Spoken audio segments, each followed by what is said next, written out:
I'm out for one of the coldest rides I've ever been on. Let's see what the temperature is now.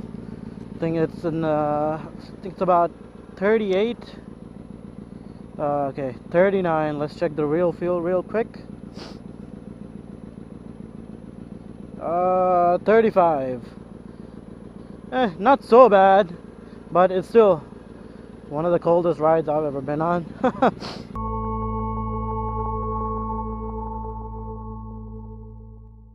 Today I want to talk about a topic that I've been trying to make a video about two or three times now, and each time I record it and I go home and review the footage, I'm not that happy with the outcome, so I want to give it another try. There's some nice houses over here.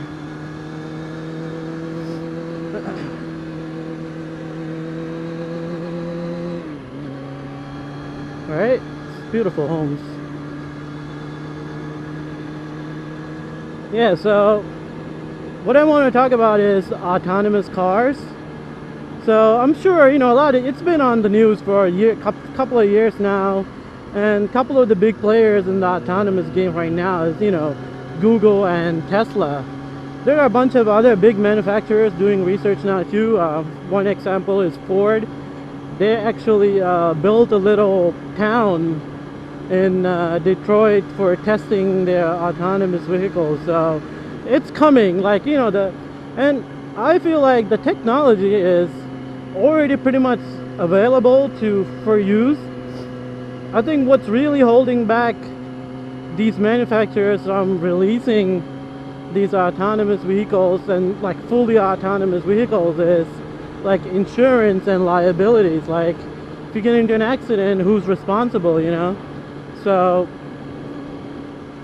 me personally, I think the person who's sitting in the driver's seat should be responsible, as long as there's some type of way for you to stop the vehicle. Because what Google's trying to do is they pretty much want to eliminate the steering wheel, the pedals, and all that. And so they should at least have something to stop the vehicle. So if something's going wrong, the system's malfunctioning, there should be something. Oh, you know what? Let's go straight. Sorry. To stop the vehicle from doing whatever wrong thing it's doing. So as far as my view towards autonomous vehicles is, I think as motorcyclists we should be very excited about this, and here's why. A lot of people who drive, right, they're not really people who like driving. They don't enjoy driving.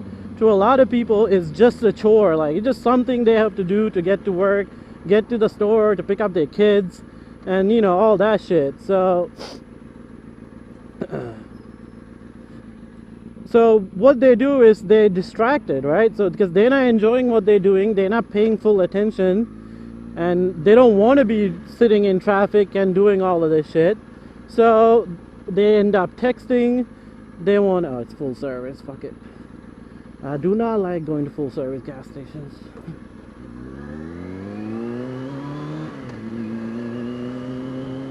Yeah, so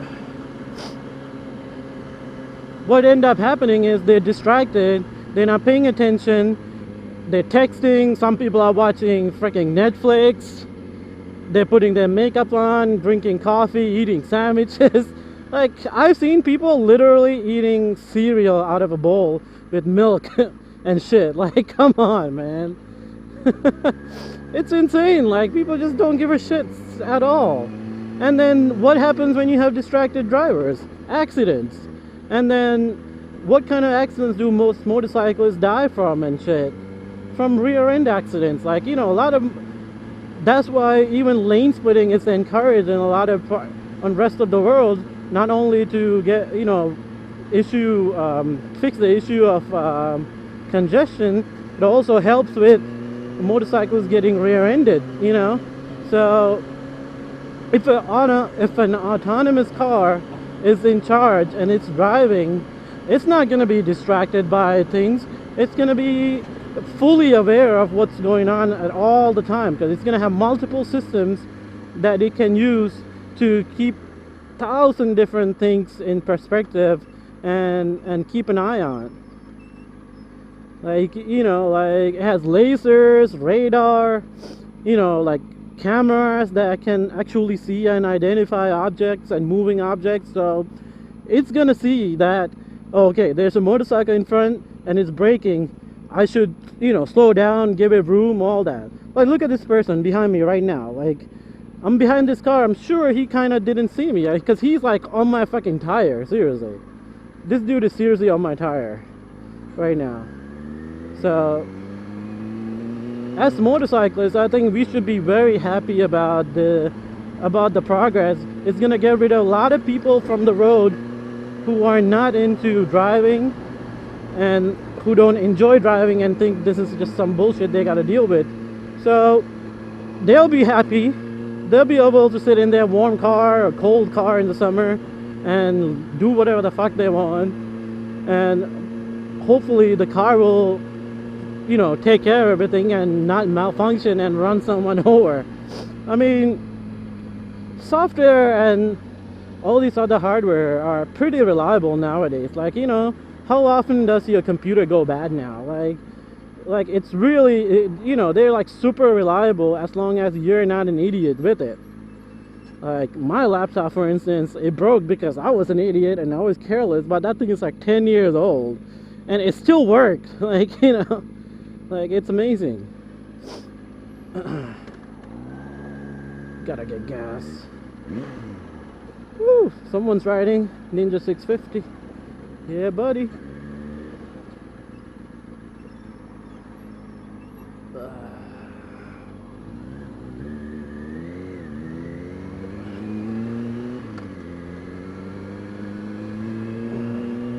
Damn this dude. So like that's why I I'm totally like for people doing this. Now as a car enthusiast, at first I was kind of worried about all this technology coming out, because like the way I saw it is that this is only gonna have negative effects, like like as far as like my personal like view goes, because what's gonna happen is everybody's gonna jump on the autonomous car bandwagon. It's gonna be safer, and then either your insurance rates are gonna freaking go sky high if you want to drive your own car, or they're gonna pretty much ban all of that shit outright in like, I don't know, maybe like 30 years, 40 years or whatever, and you're just gonna have to go to the racetrack if you want to drive and shit, like, you know what I mean? So I mean, I don't like, that's what I thought when I first I heard that these kind of things are gonna start coming out. But now that I think about it, I don't think that's gonna be an issue. But I think the best way to approach this whole thing is to give us the option, like like what Tesla is doing now. Like when you're on the highway and like certain conditions, you can tell the car to go into the autonomous mode and the car will take care of everything. And then when it's in an area that a little sketchy and like human input is needed to make certain decisions, let the driver turn off the system and take over. I think that's how it should be. Like, if I want to drive my damn car, I should have the right to do it. And if I'm tired and not just feeling like, I'm not up to it, or if I'm just going to work in the morning and it's fucking rush hour traffic, what enjoyment am I getting? All I'm getting is fucking stress and getting angry at idiots who are doing stupid shit on the road, like, so I might as well let the fucking car drive and just relax and drink my coffee and shit,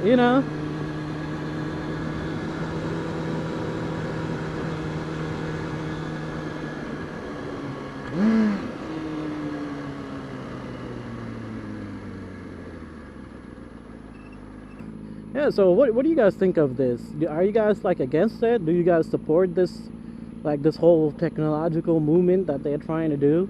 I honestly think it's a good thing, and progress is needed, you know, like if you really think about it, like cars being available for over 100 years now, and they haven't really evolved that much if you think about it, you know.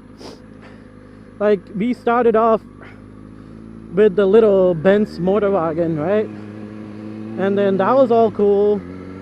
But then in America, electric cars were the big thing. Like electric cars were really popular in the early 1900s.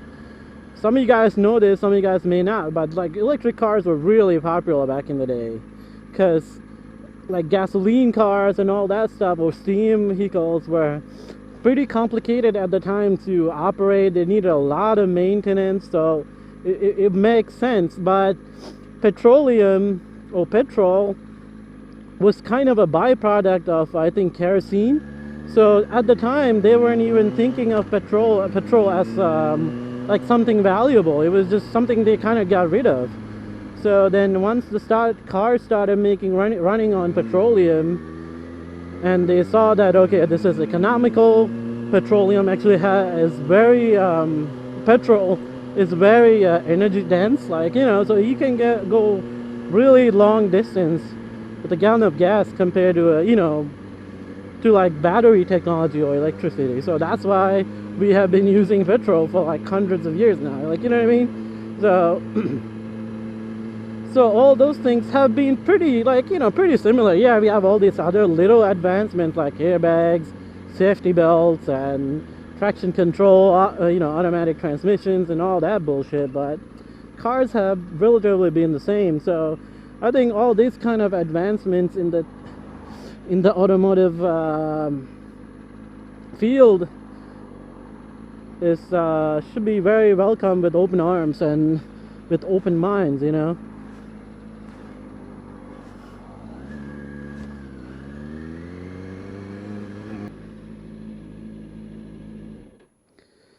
Yeah guys, so I'm gonna get some gas and I'm gonna head home. Thank you very much for joining me on another video. If you guys got this far and you liked the video, make sure to hit the thumbs up button and subscribe to the channel if you haven't, and I'll see you guys later. Thank you so much. Bye bye.